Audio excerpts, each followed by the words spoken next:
예, 안녕하십니까. 울산광역시 환경보건센터장 이지호입니다. 오늘은 어린이 용품 바로 알고 사용하기에 대한 내용을 말씀드리도록 하겠습니다. 예. 예, 어린이는 사실은 작은 성인이 아니고 약간의 특징이 있습니다. 단위 체중당 마시는 물, 음식, 호흡량이 더 많고 또 땅에서 더 많이 놀기 때문에 환경오염에 노출될 위험이 많고요. 그 다음에 인체 내에 흡수되었을 때 대사 배출하는 능력이 떨어지고 발육과 성장을 하기 때문에 오염 물질에 의해서 심각한 성장의 지연을 초래할 수도 있고 또한 성인이 되어서 이러한 오염 물질이 만성 질환으로 진행할 수도 있겠습니다. 예, 국민환경보건기초조사 통계 자료를 잠깐 보시면요. 여기에서 우리 하이드록시파이렌 이 폴리아로마틱 하이드로카본 즉 다환 방향족 탄화수소 보통 탄 물질들이 나오는 그 대사체가 성인보다 유아에서 높은 편이었고 그 다음에 프탈레이트 요 좀 이따 말씀드리겠습니다는 프탈레이트 대사체가 어릴수록 증가하는 양상이고 그 다음에 VOC 이 유기용제의 대사체가 어릴수록 높은 편 그리고 비스페놀 A 이러한 것들이 어릴수록 증가하는 편이고 보존제로 사용하는 파라벤도 영유아에서 높은 농도로 존재하고 있다. 즉 어린아이가 더 환경에 많은 영향을 받고 있다는 통계 자료가 있었습니다. 그래서 이와 관련해서 이 어린이 관련 부처별 종합계획을 수립하게 되었는데요. 보시는 바와 같이 산업통상자원부, 교육부, 보건복지부뿐만 아니라 식품의약안전처에서 모두 이러한 어린이 관련 이렇게 종합계획을 수립을 했고 3년 내지 5년마다 이렇게 갱신을 하고 있습니다.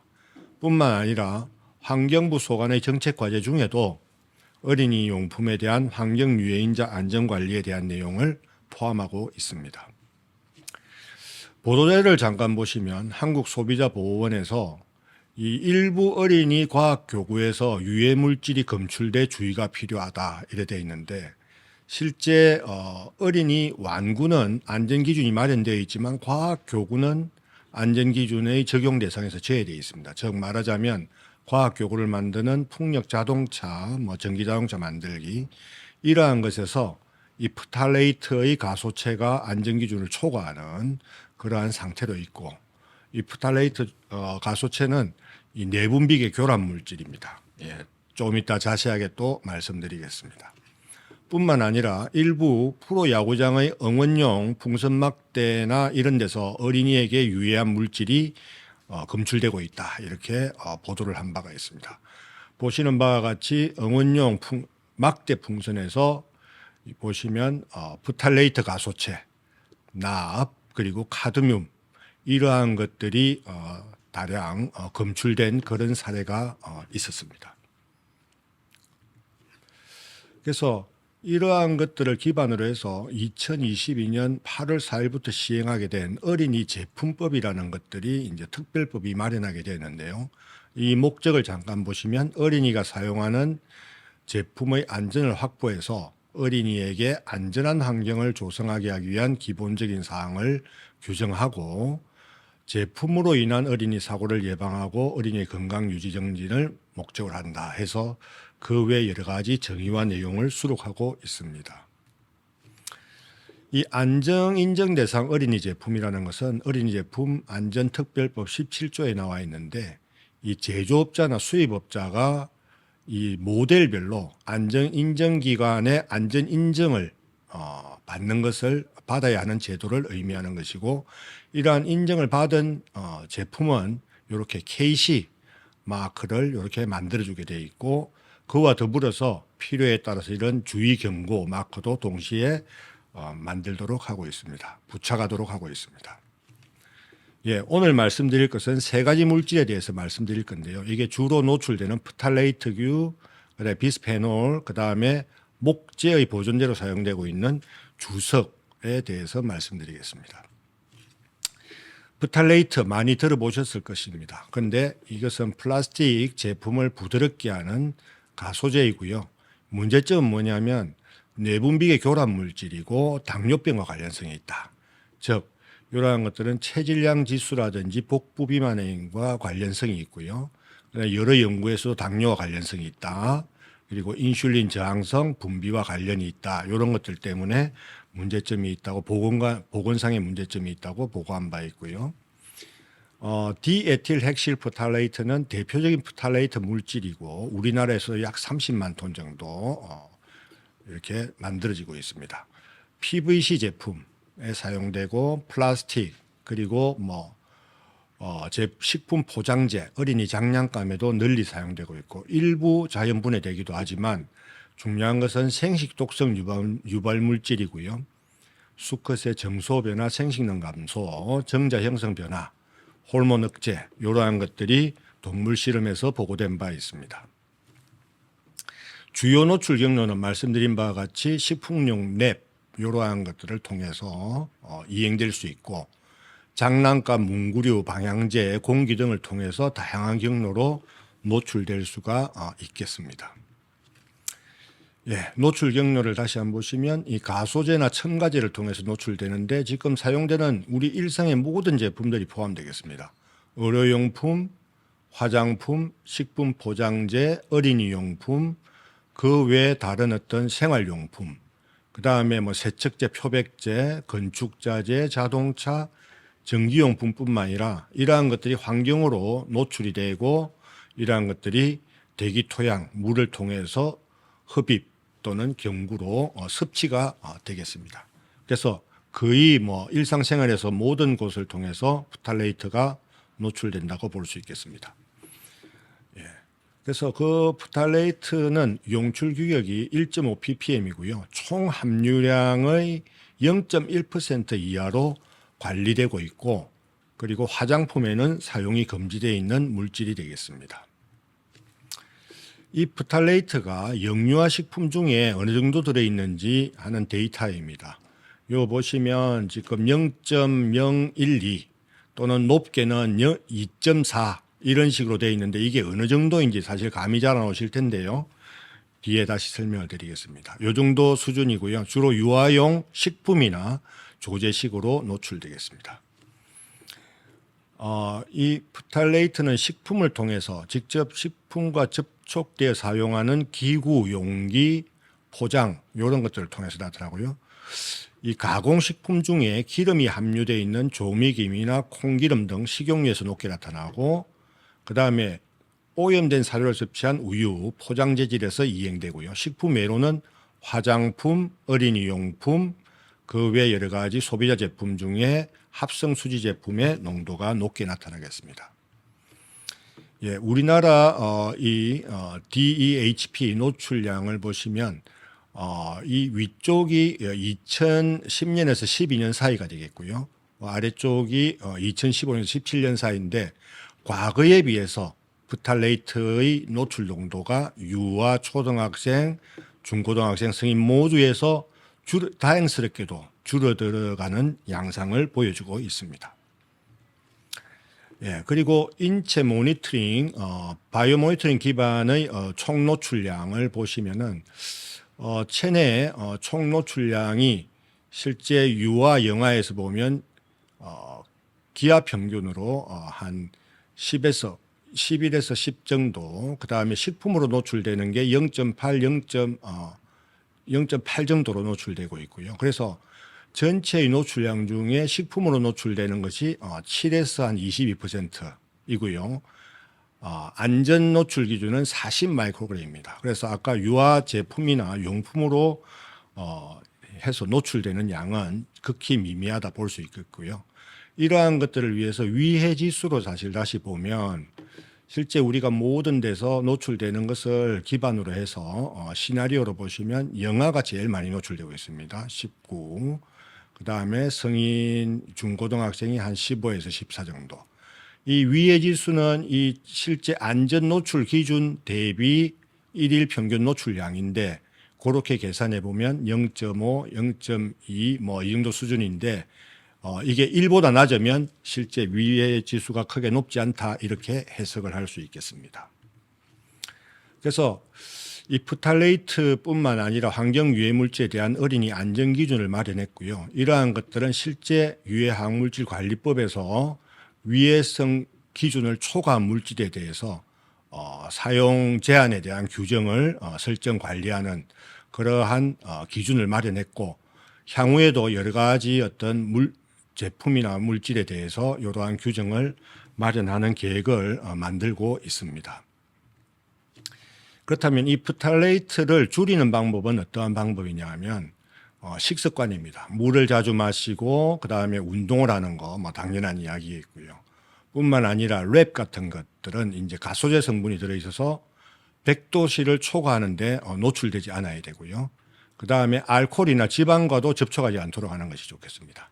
그리고 뜨거운 음식이나 액체는 가능하면 유리나 도자기, 스테인리스에 사용하는 것을 권장드립니다.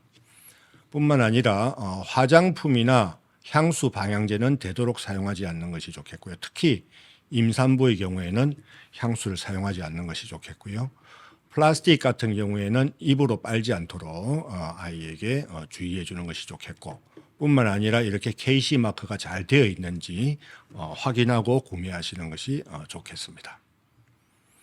다음은 이제 비스페놀 A입니다. 이거는 뭐 잘 많이 들어보셨겠지만 영수증 대기표에 비스페놀 A가 범벅이다 이렇게 되어 있고요.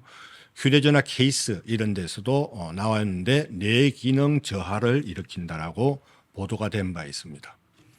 그럼 비스페놀 A가 무엇이냐면 이게 이제 우리가 보통 플라스틱이라면 반투명인 것을 이야기하는데 이 비스페놀 A가 포함됨으로써 폴리카보네이트를 투명하게 만들 수 있기 때문에 여러 가지 음식이나 젖병에 이용될 수 있게 됐고요. 그 다음에 이 에폭시 수지 같은 경우에는 캔을 코팅하는 그걸로서 사용할 수 있게 되었습니다. 그래서 이러한 것들이 지속적으로 사용이 되고 있고 일부 금지를 하고 있으나 계속 높게 사용될 것으로 추정되고 있습니다.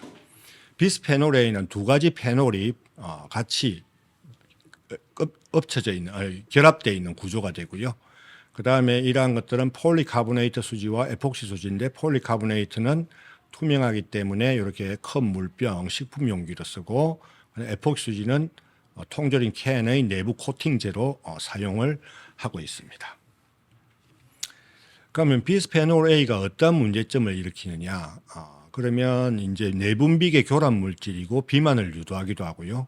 이러한 것들이 에스트로겐의 유사 물질로 작용해서 소아의 성조숙증을 일으키기도 하고 태반이나 모유를 통해서 소아비만이나 주의력 결핍, 과잉행동 장애를 유발하는 것으로 나타나고 있습니다. 또한 미국의 보고나 이런 중국의 보고에서도 비만, 당뇨 이러한 것들과 관련이 있다고 알려져 있습니다. 이 문제점 면역, 생식기능, 대사 이상, 갑상선, 지능뿐만 아니라 행동 변화까지 일으키는 총괄적인 내분비 장애를 일으키는 물질이 비스페놀 A가 되겠습니다. 주요 노출 경로는 식품을 통해서 연도색은 식품을 통해서 노출될 수 있고 그 외에 여러 가지 제품을 통해서 노출될 수 있는데 의약품, 화장품, 위생용품을 통해서 피부뿐만 아니라 주사, 흡입, 피부 전이 이러한 경로로 다양하게 노출될 수 있겠습니다.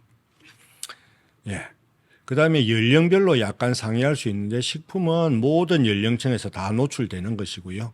식품 외에 화장품, 개인용품, 장난감, 접착제 이러한 것들 다 사용하는 데 따라서 피부나 경구로 노출될 수가 있겠습니다.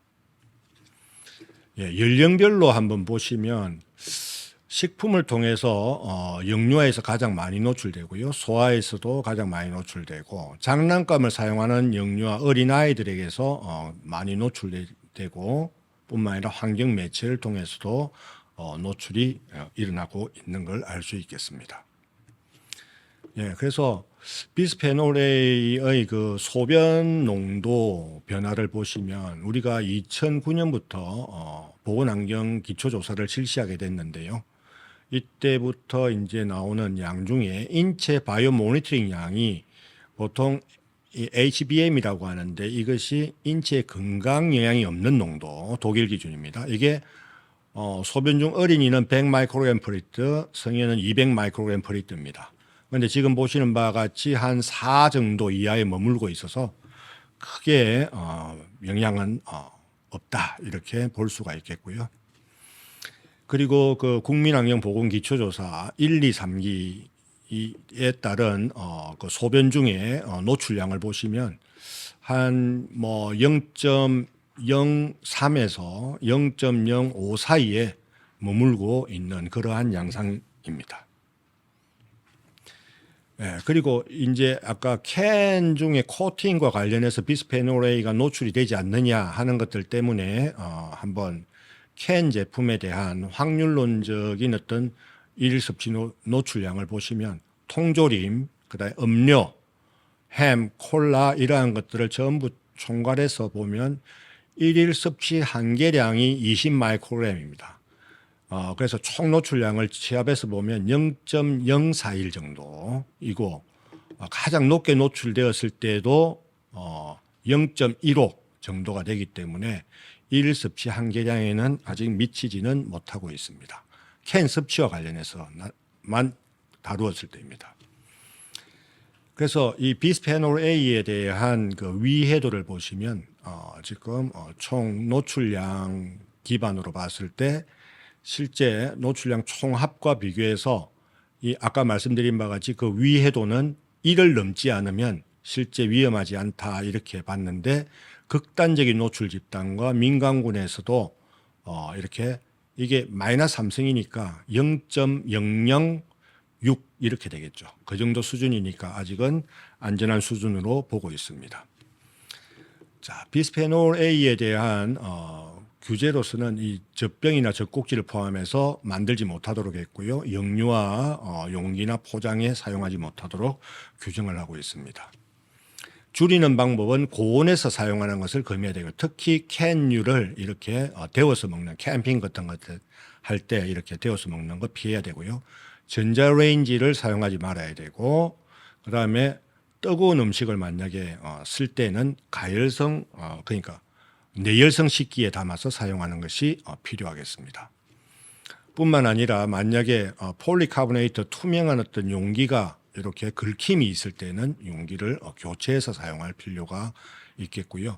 특히 이제 아직도 감열식 영수증이 사용되고 있는데 이러한 것들을 주거나 받았을 때는 반드시 손을 씻도록 하는 것이 좋겠습니다. 다음은 이제 주석과 관련되어 있는 부분입니다. 뭐 주석이 뭐냐 이렇게 하면 녹는 아주 산화된 은백색의 금속인데 이러한 것들은 PVC 안정제 그리고 촉매, 살충제, 살균제로 그리고 목재 보존제로 사용되고 있습니다. 그래서 아이들이 사용하는 저 목제품의 어떤 공작 도구의 그 보존제로 사용되고 있습니다. 예, 강한 독성을 가지고 있고 내분비 장애 물질로도 추정되고 있습니다. 예, 노출 경로를 보시면 식품, 통조림의 캔 그리고 여러 가지 PVC 용기, 파이프에 존재할 수 있고요. 쓰레기를 쏟아갈 때 대기를 통해서 그 다음에 캔이나 플라스틱의 폐기물로부터 토양에 그리고 그 산업 뭐 오염 방지 산업장의 어떤 용출수를 통해서 물로 이렇게 오염이 가능하겠습니다.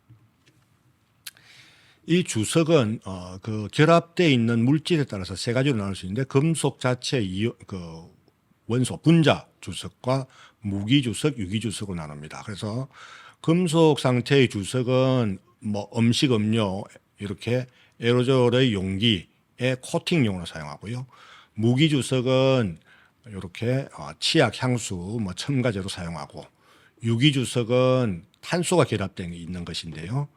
이게 플라스틱, 음식 포장재, 파이프, 농약 이런 살충제로 이용합니다. 이 여기에 나와 있는 유해성 나와 있지만 이것을 노출 기준으로 비교해서 보시면 간단히 볼 수 있겠습니다. 이 노출 기준이 금속, 무기 주석에 비해서 유기 주석이 상당히 낮다. 그래서 독성이 굉장히 강력하다 이렇게 볼 수 있겠습니다.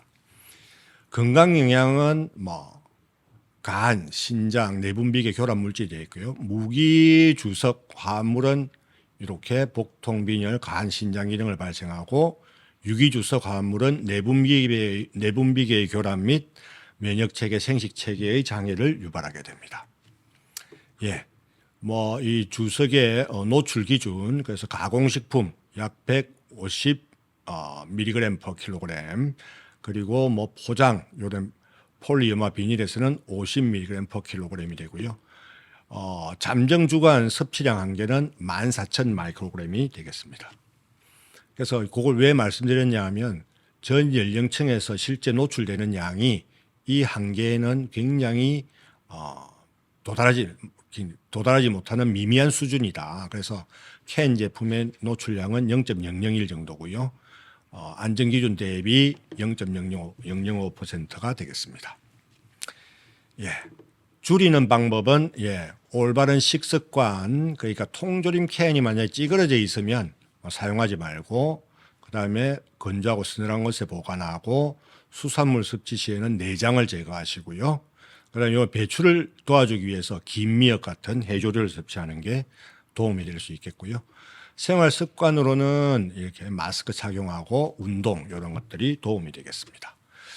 예, 마지막으로 요약으로 말씀드리겠습니다.